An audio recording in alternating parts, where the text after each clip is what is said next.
Requirement वाढेल, हॉटेलमधले products वाढतील. So तशा ह्याच्यामध्ये सुद्धा आपल्याला नवीन नवीन ऑर्डर्स येतील. ज्यांना कोणाला रिसेल करायची असेल तर खूप चांगली संधी आहे.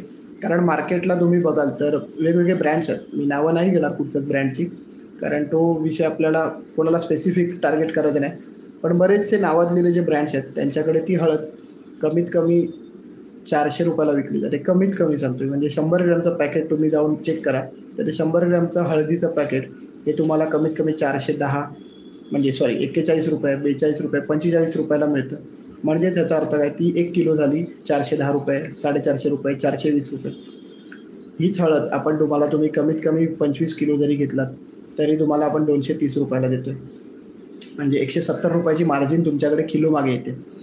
ज्यावेळेला तुम्ही ती 50 किलो घ्याल तर 220ला आपण देऊ शकतोय.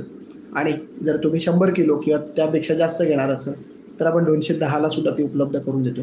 कंटिन्यू तुमची ऑर्डर चालू राहिलीच तर आपण त्यामध्ये रेट कमी करून नक्कीच देऊ आणि तुम्हाला चांगला माल देण्याची गॅरंटी ही आमची, आणि आपण तो आत्तापर्यंत देत आलेलो आहोत.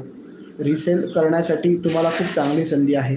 तर तसं तुम्ही करू शकता नक्कीच, कारण मार्केटमध्ये एक चांगला प्रोडक्ट